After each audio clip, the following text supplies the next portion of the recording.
So the topic is, we are at war. You are at war. And the question is, are you going to be a target or are you going to be a weapon? What does that look like? Are you going to be a target or are you going to be a weapon? And I want to unpack this in two dimensions that I want you to take a look at this content for today and stop for a minute. See yourself. Where are you at in this content? Second, the folks that you mentor, coach, and lead, the ones that you serve, where are they at? And it's very important. So there's going to be encouragement for you. There's going to be encouragement for them.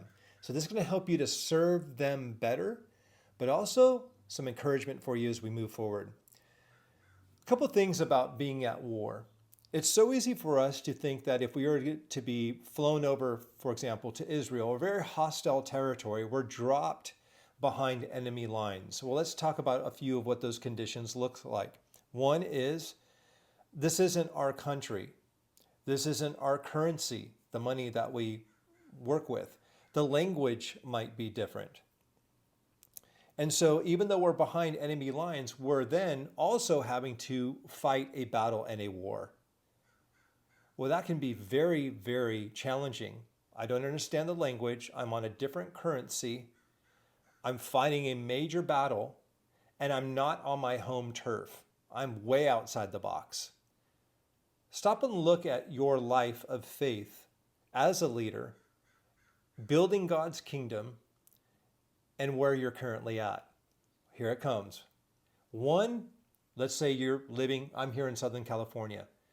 I'm in the most hostile territory out of anywhere in the world. A missionary once told another guy that came to visit him in a third world country, and he said, actually, if you live in America, you're in more hostile territory than I am because nobody needs God. They are their own God.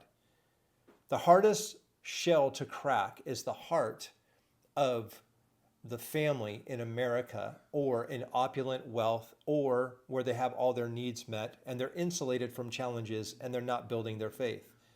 That's the toughest one to crack. Most areas you go in the world and to bring the gospel to, they're yearning for it, they're craving for it, they can't wait for it to show up. And they're yearning for that relationship with God. But when you're being your own God, the real war is helping them to see that they're actually in a war. So here in America, in my own backyard with the guys that I host and those that I lead here and in through TMP, is to remind them they're in a war. They're in a war zone here.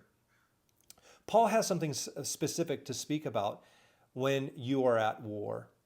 And what our main objective here is, as ambassadors of Christ, we wear this uniform that represents the kingdom. We walk differently, we talk differently, we are on a different economy. We speak a different language. It's the gospel of the kingdom. And sometimes when we talk and walk and enter into these places as leaders and we present the gospel of the kingdom, some people glaze over and they become resistant and you realize, oh my goodness, we are at war.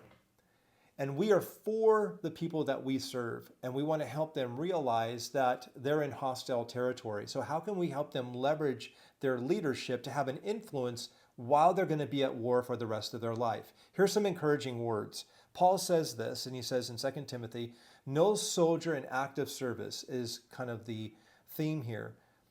You then, my son, be strong in the grace of the Lord, that is Jesus Christ, as Christ Jesus, and the things that you have heard me say in the presence of many witnesses, and trust to reliable people, the people you're serving. There are reliable people who will also be qualified to teach others. They know who they are, they know what they're supposed to do, they know exactly how they're supposed to do it and why they're doing it. No one serving as a soldier gets entangled in civilian affairs. He's in a war zone, right? He's behind enemy lines. But rather tries to please his commanding officer. Similarly, anyone who competes as an athlete does not receive the victor's crown except by competing according to the rules. The hardworking farmer should be the first to receive a share of the crops. And reflect on what I'm saying, for the Lord will give you insight into all of this. Do you have eyes to see, my friend, and eyes to see and ears to hear who you are, where you are, the war that you're in, the battle that you're fighting, who you're fighting for? And are you going to get entangled with the everyday affairs that are happening around us behind these enemy lines? I love this in 1 Timothy where he says, hey, listen, if you really want, now let's think about the people that we're serving through TMP, through our community, and those that we are encouraging. Here it is, watch. Command those that you're serving, watch, who are rich in this present world. We all are rich here. We are blessed.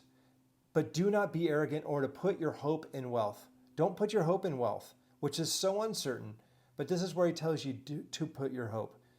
But to put their hope in God, who richly provides us with everything for our enjoyment.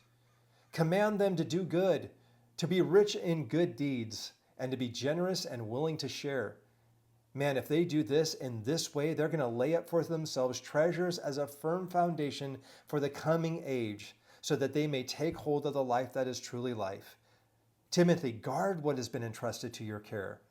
Turn away from godless chatter and the opposing ideas of what is falsely called knowledge. Man, all of those guys that are calling knowledge out there in the world that are ear-tickling, podcasts, speakers, thought leaders.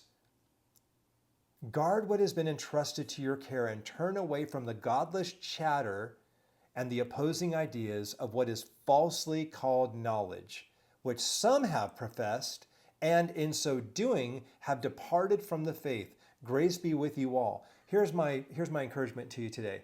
Yes, you're at a war. You're either going to be an enemy, or you're going to be a target, or you're going to be a weapon. Be a weapon to bring others. God is reconciling others to himself through you. Be an ambassador of Christ. You wear a uniform. You bear his name. And you operate on a different economy. You speak a different language. It's an upside down economy and an upside down operating system compared to the rest of this world. Encourage those that you're serving to remind them who they are, where they are, the time that they're in, that they're behind enemy lines, and they don't need to be a target. They can be a weapon for the hope that is Jesus Christ, and you get to lead them through that. So it's a great checks and balances and reminder. I hope that's encouraging to you today. Have an incredible, incredible week. Thanks for watching.